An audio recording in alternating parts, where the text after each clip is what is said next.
Kita mulai aja deh. Selamat sore teman-teman. Kali ini kita akan bahas untuk asistensi rekayasa fondasi besok.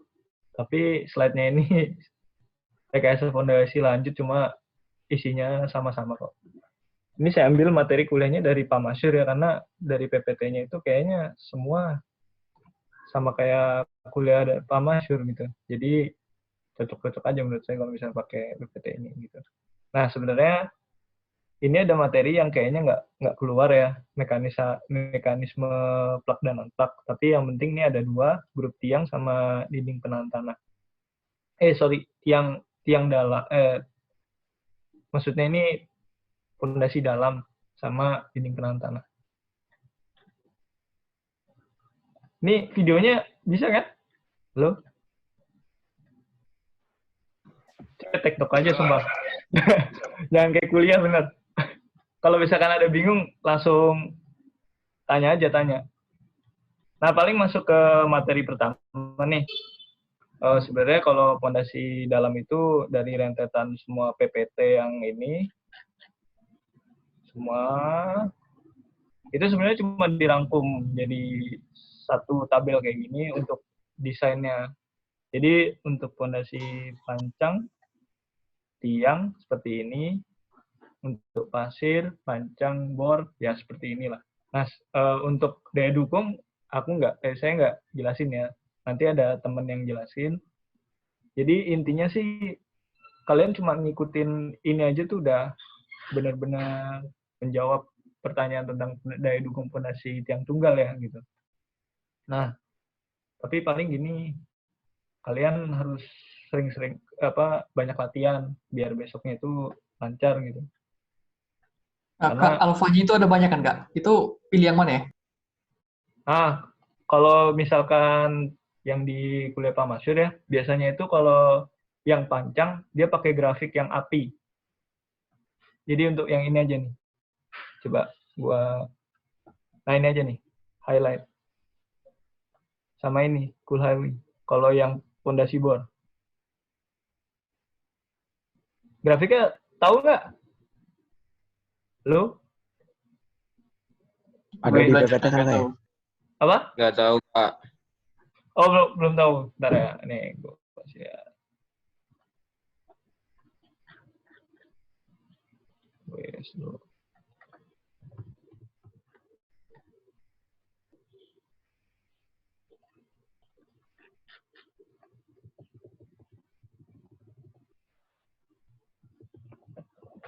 Nah, nih.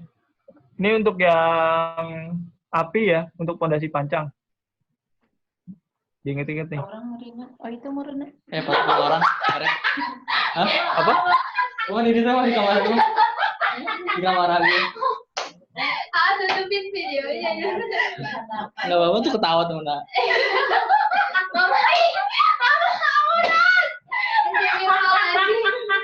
Enggak, ini enggak dinyalain. Nah, ini untuk yang api nih. Ini yang fondasi tiang pancang. Nah, kalau yang bornya pakai yang ini, Kulhawi. Ini ya. Dia andensite strength versus alpha. Udah, ada yang nanya lagi nggak? Nah, itu PA-nya apa ya, Kak? PA-nya? Yang mana? Di Kuluri tadi.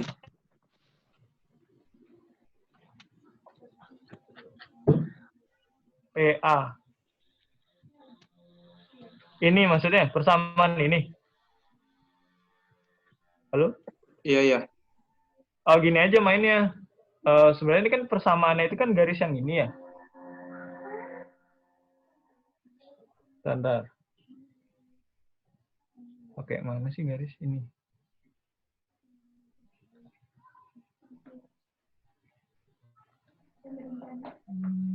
Nah, ini persamaan ini tuh sebenarnya garis yang ini nih. Nah, jadi kalau misalkan nanti kan soalnya tuh biasanya dalam NSPT ya. NSPT berapa? Misalkan 1. Nah, korelasi NSPT ke SU kan biasanya diambil berapa coba?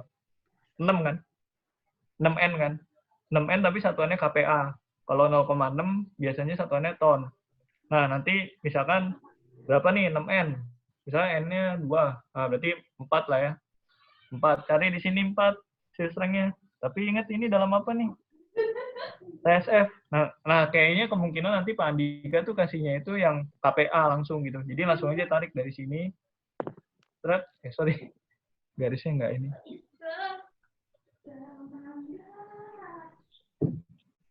Langsung tarik aja dari sini ke sini. Nah, terus dari sini ke sini berapa faktornya gitu.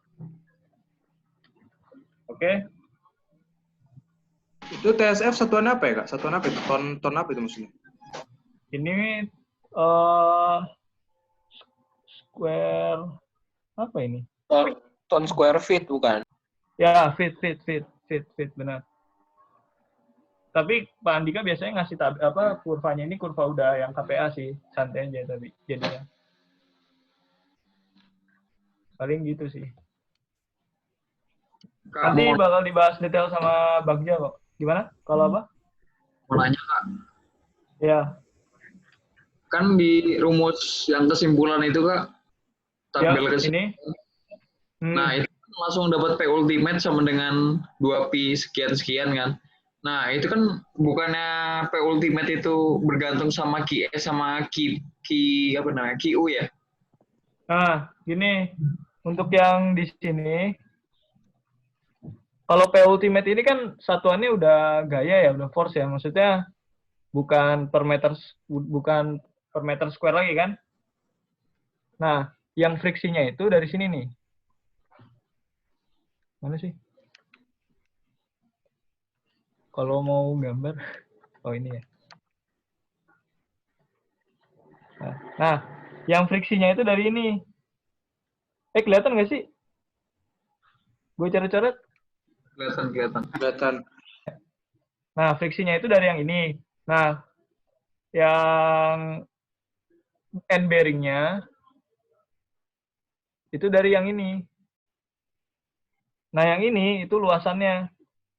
Kalau yang ini itu luasan selimut, kalau yang ini luas lingkarannya. Jadi friksi itu terjadi dari sini ke sini nih. Kalau misalkan tanahnya berlapis-lapis, friksi itu terjadi di sini, di sini, di sini, di sini, di sini. Tapi end bearing cuma terjadi di sini, gitu. Nah, rumus end bearing dibedain. Kalau untuk clay, dia langsung 9C aja. C ini maksudnya Andrean shear strength ya, SU. Nah, kalau yang pasir, dia harus kalian cari rata-ratanya. Yang 4 meter di bawah, sama 10 meter di atas. Pokoknya 4-10 itu loh. Coba buka-buka PPT-nya lagi deh. Kak, itu 4-10 walaupun atas bawahnya bukan pasir nggak masalah ya? Intinya kalau misalkan dia ketemu di sini pasir nih, di sini pasir nih, begitu di bawah ini pasir nih, nah kalian harus 4-10. Iya, itu bebas tanah clay atau tanah pasir yang di sini. Misalnya di bagian sini ini clay, bagian sini pasir. Tetap harus rata-rata aja, nggak apa-apa. Dimasukin ke rata-ratanya maksudnya yang clay-nya itu. Oke, thank you Kak. Yoi. Ada lagi nggak? Jadi yang buat ki ujung itu Jauh. nggak usah, kan bukannya pakai kayak rumah apa ya? Kayak apa namanya? Dangkal ya Kak? Gimana? Kayak apa? Bukannya kayak rumus fondasi dangkal ya Kak? Kalau ki ujungnya. Nah, sebenarnya itu semua ininya dari fondasi dangkal memang. Ini kan 9C ini kan dari fondasi dangkal. Entah kenapa jadi nilainya itu 9 gitu. Itu udah penurunan rumus yang banyak gitu. Nah, jadi untuk di dunia praktis kalau mendesain itu langsung pakai tabel ini gitu. Jadi langsung dilihatnya dari nilai NSPT-nya. Gitu. Oke Kak, Nah, makasih. yang bagian sini juga nggak usah dipeduliin nih.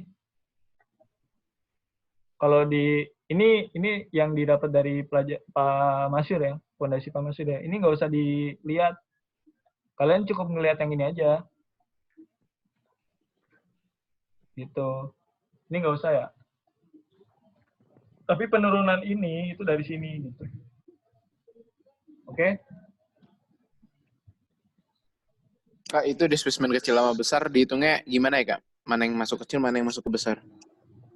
Kalau displacement besar ini, dia yang... coba baca lagi aja. Itu perbedaan antara yang hollow sama yang... hollow sama yang masif. Pancang yang hollow sama pancang yang masif. Displacement besar itu kalau nggak salah yang hollow. Kalau yang displacement kecil ini yang masif.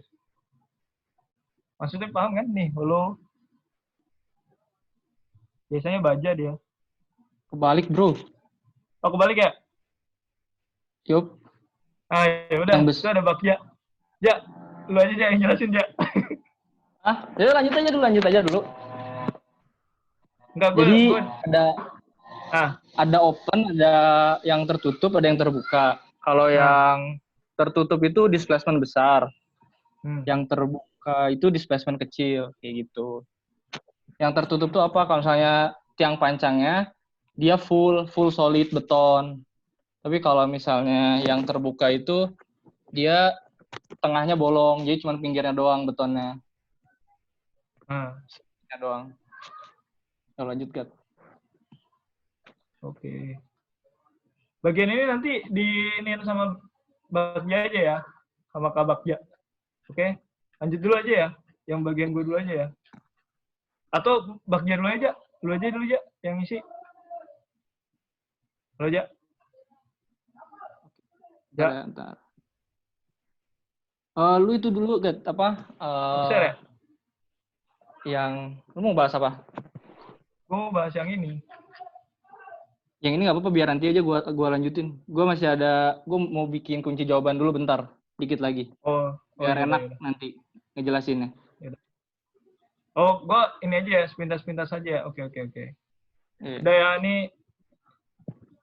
ini nanti bakal dibahas sama Bagja kelanjutannya. Kita skip aja dulu. Kemungkinan yang bakalan keluar itu adalah yang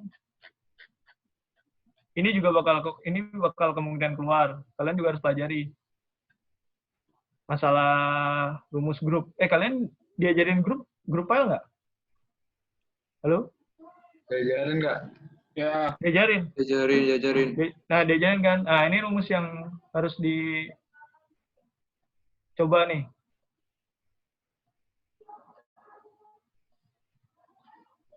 Kalau bisa latihan pakai contoh soal Pak Masyur aja tahun lalu, tahun-tahun sebelumnya. Udah ya. Nanti slide-nya gue kasih kok. Ini yang 45 menit durasinya atau unlimited? Atau 40 menit. 45 menit. Berarti bakalan sambung sekali lagi ya? Iya. Kalau momen diajarin nggak? Nggak ya? Iya. Wah, diajarin juga. Halo? Yaudah lah, ini ada cara-caranya. Apa? Ada yang mau ditanyain nggak? Oh, nggak ada ya? Belum. Oh, nggak ada. Diajarin di ini. Lateral ada? Ada, Kak. Pakai metode Broom gitu?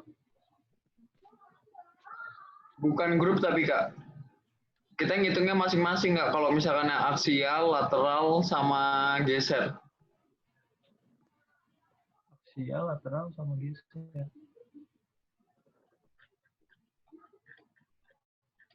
Kok di slide-nya nggak ada ya?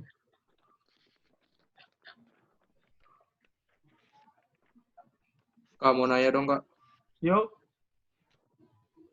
Itu kan identifikasi kita tentang kekuatan di ujung sama kekuatan friksi kan itu kalau misalnya jenisnya pasir atau lempung kan.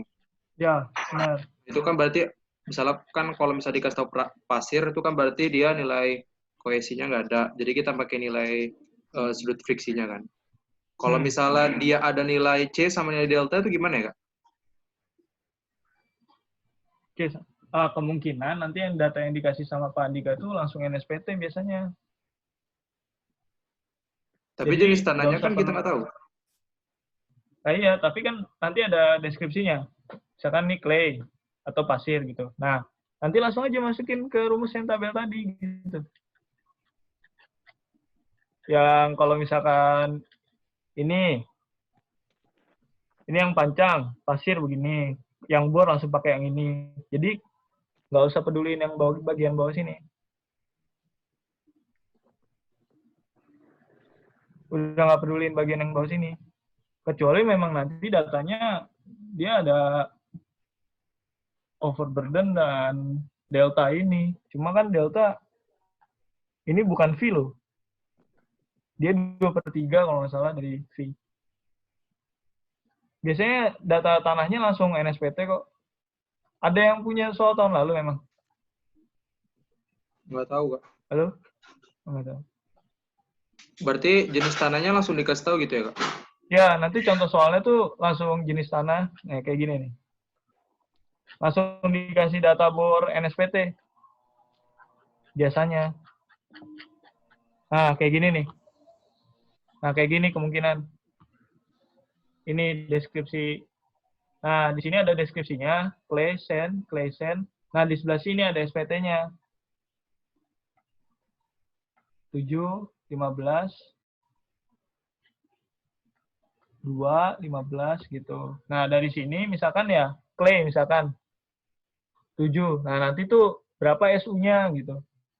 Kan pakai yang biasanya kan 6N. Nah, nanti dikali 6 kan dapat SU. Nanti dari SU dikali lagi sama alfa kan buat dapetin friksi daya dukung friksinya gitu. Yang QS-nya. Nah, baru dari situ baru dikalikan dengan selimutnya gitu. Nah, untuk yang pasir, langsung aja pakai rumus yang ini. Nanti dikasih tahu contoh soalnya sama Bagja. Langsung aja pakai yang ini. Atau yang ini, kalau yang tiang bor.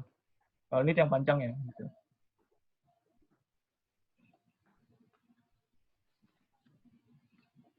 Gitu. Oke. Kak, terus Kak, ya. Kalau misalnya dikasih data N sama N60 bedanya apa ya, Kak? Kalau N sama N60. Kalau N biasa itu, jadi gini, pengujian SPT itu kan dia pakai hammer ya. Dipukul-pukul, tong, tong, tong. Ya kan? Sampai keluar angka. Misalkan angka di sini 7. Nah, artinya apa? Ini 7 kali pukulan. 7 kali pukulan ketika sudah menghasilkan displacement 15 cm.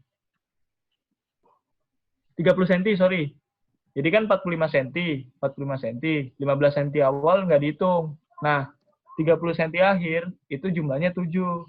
Nah, kalau N biasa sama N60 itu bedanya gini, dari energi hammernya. Kalau hammernya itu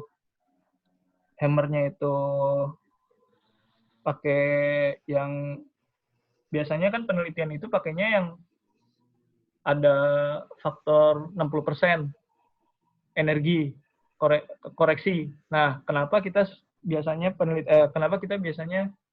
convert dari N biasa ke N60 itu karena yaitu penelitian itu biasanya dilakukan pada NSPT dengan energi yang 60% tadi. Bukan yang N biasa gitu, makanya harus di-convert gitu. Tapi kalau misalkan di sini karena nggak peduli N60 kalau nggak salah di chartnya itu, sebenarnya kita bisa bikin korelasi sendiri dari 6N atau 7N atau 3N. Itu sebenarnya unik gitu. Nggak semua tempat punya nilai korelasi yang sama untuk undersea strength dengan N-nya gitu.